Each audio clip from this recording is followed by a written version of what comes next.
Namaste friends.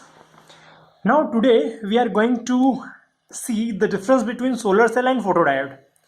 Okay, I have already made a full video of solar cell. You can watch that video. I have kept the link in the description. Now solar cell versus photodiode. Here let us see first photodiode. Okay, so here you can see, let's say this is P and this is N.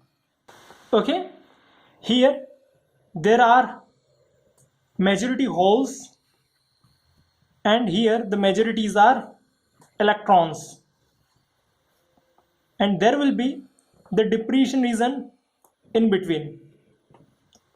Here you will have the positive immovalence and here you have the negative immovalence.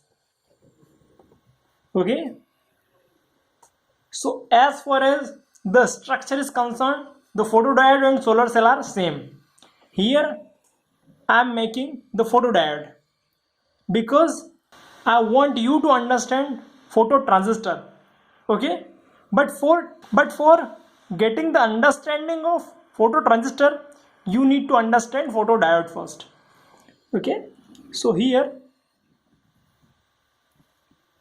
we will have a battery which will be in reverse bias condition. Okay, so here it is your photodiode. Now how it works: when the light incident on these, the electron hole pair is generated, okay, within this depletion region. Let's say this is hole and this is electron hole pair generated. Now you can see this is depletion region from positive to the negative. Okay, so the field direction is this, positive to negative.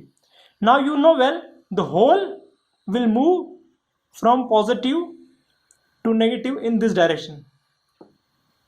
Okay, and electron will move from negative to positive in this direction. So in this way, because of this field, the electron hole pair will be separated. Okay, and in this way, as the light will keep on falling on these, the electron hole pair will generate and these field will dissociate them. So the number of electron will increase in n type side and the number of holes will increase in p type side. Okay, and these current will be extracted by the battery. Okay, so this is the photodiode. And what is the application of photodiode? It detects the light. If you want to detect the light, then you can use photodiode.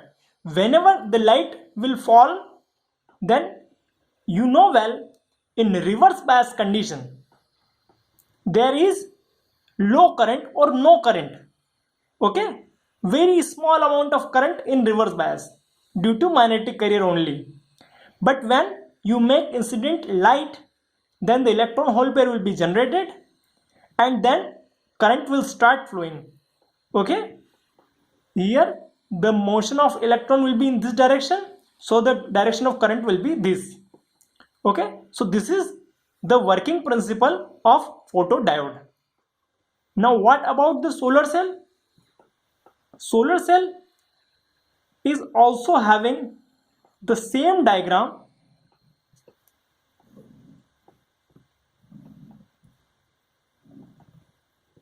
Okay, let's say this P type, this N type.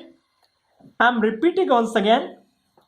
I have make a video on solar cell. You can watch that video. I will put the link in the description.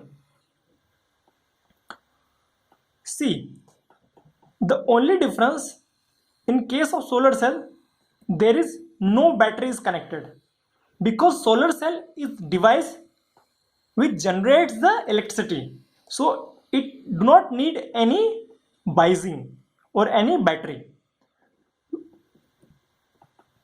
Similar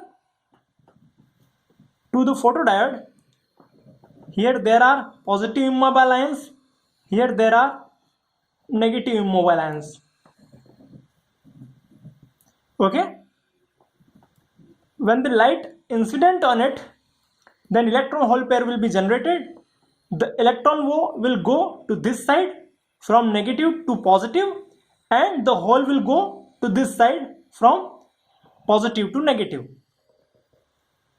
Okay, then the electron will move towards this direction, the hole will move towards this direction, and in this way the current will flow, and this current will go to some appliance, and in this way we can use this electrical power. So this is our solar cell. Solar cell, the main function of solar cell is to generate the electricity by light, and the main function of photodiode is to detect the light, okay, whether the light is falling on this or not. So this is the difference between solar cell versus photodiode. Okay, now in next video we will try to understand the transistor.